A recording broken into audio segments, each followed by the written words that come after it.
Yo, what's up, everybody? My name is Mike Brown, aka Review King MB, and I just got done watching, for the very first time, Escape from LA. This is a 1996 film. I'm surprised they didn't just wait the 1 year so that they would have come out on the year that the first movie was set, 1997, but no, they came out in 1996. This is once again directed by John Carpenter, and we see Kurt Russell back as Snake Plissken, who this time he gets recruited by the government to go to LA.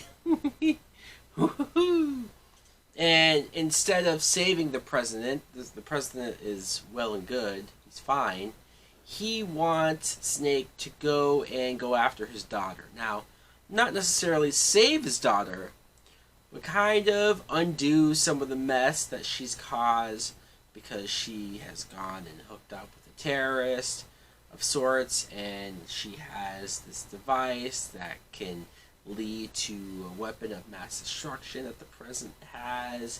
Yeah, basically, he's trying to stop World War III, or the destruction of the country. Now, what I thought of Escape from LA was, yeah, I was disappointed. I was. Part of me is disappointed because, well, for one, the first film was so good, was so tight, was so just a thing of its time.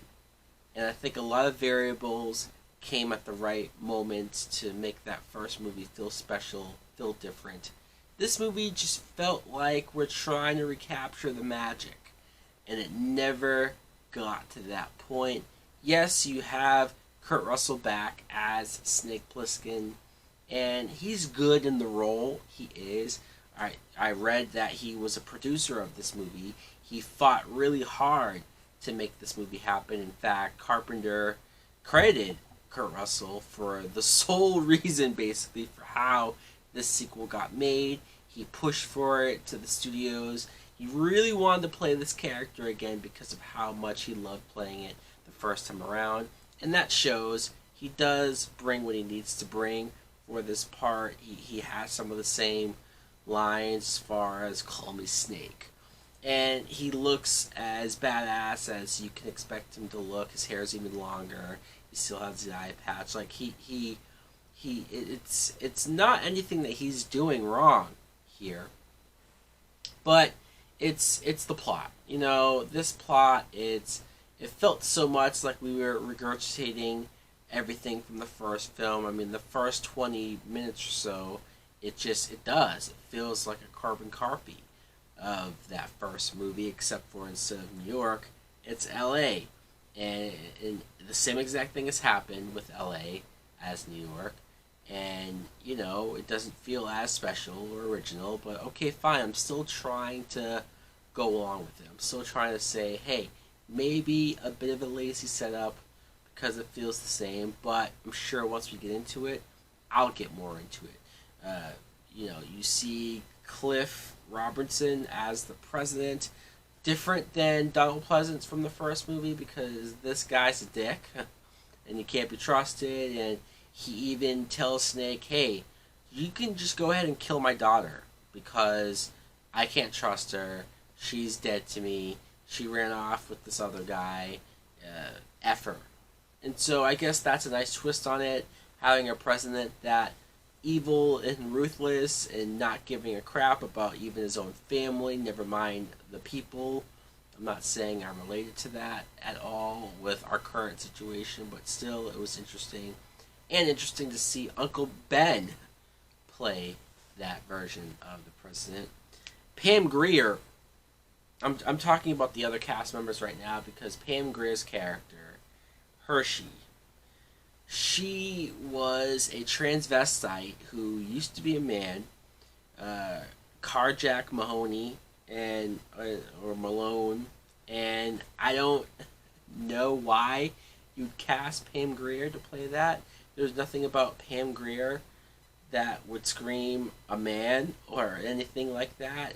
You know, I mean, would it be so hard to actually have a man dressed in drag to do it?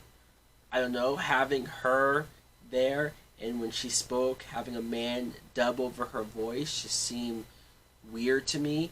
I could never get into those scenes. It just felt forced. Felt like it was a gimmick. It adds to a lot of things in this movie that felt almost parody like.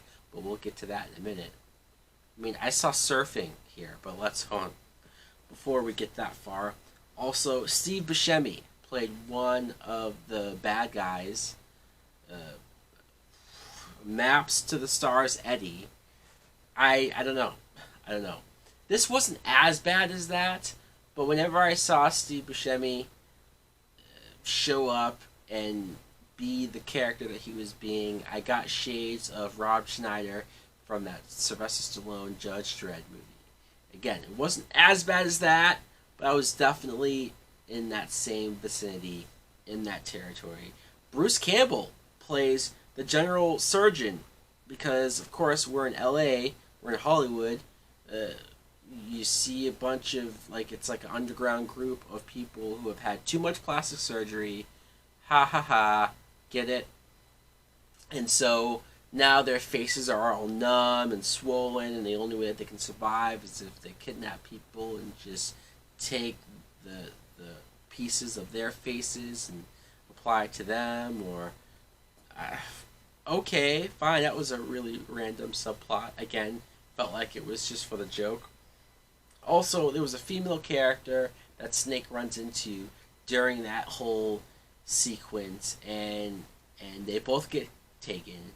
He saves her from this predicament. They have a really nice conversation when she kind of explains why being confined in this wall of LA, she feels more at home and at peace than she would out there in the real world where everything's shit and the government's shit and nothing can be trusted. And I'm sitting there thinking, wow, this is a really interesting character. And then they kill her. It reminds me of that blonde girl in the first movie that Snake meets in that abandoned store, and then all those creepy people from the sewers come up and grab her and kill her, and I felt really bad that she died. But this felt even worse, because at least this person in this movie felt like a real person that we could have followed, that could have been interesting. But no, she was killed off like she was nothing, and it just, she was able to get Snake out of that area. And that was all that she served her purpose for. Again, didn't care for that. Also, the dumb moments are why I had trouble staying invested in this movie. They try to ramp up the action a little bit. They try to have Snake do things that I guess you could call more badass, as far as the car chase scenes or the motorcycle chase scenes and him blowing people up.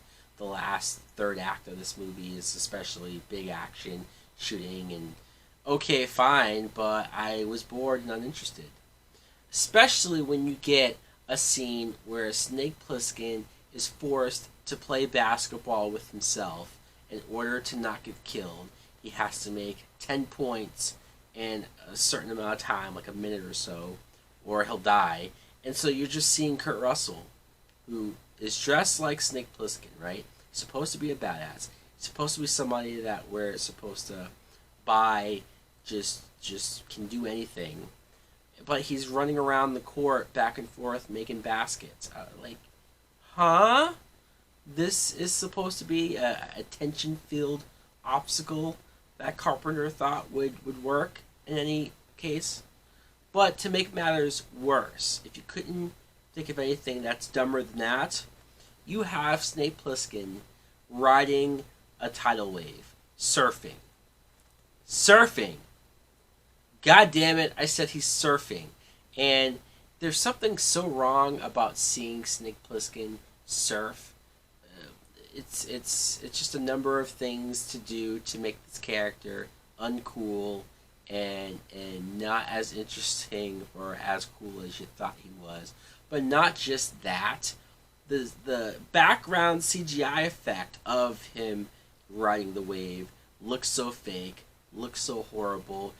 Also, like a scene where he's in a submarine and the water effects of underwater look really fake and video gamey like. Look, I know that CGI was just coming into its own. I know that some directors were probably eager to start using effects like that, technology like that, but you were not ready. And this movie did not make me think that 96 was ready for effects like that. Yeah, I didn't care for this movie. Look, I didn't hate it. I wasn't angry. This isn't really a rant, although I guess technically you could say it was because I'm not saying a whole lot of positive things about it. But I will say that if it wasn't for Kurt Russell, this movie would be unwatchable, unbearable, and we could argue that it already is that, though, as it is. Yeah, I'll probably never see this again. Anyways, guys, let me know in the comments below what you think of Escape from LA. Do you agree with me or do you like it? Hey, maybe you saw this first. Maybe you grew up on this. Explain to me why. Like, comment, subscribe. Later!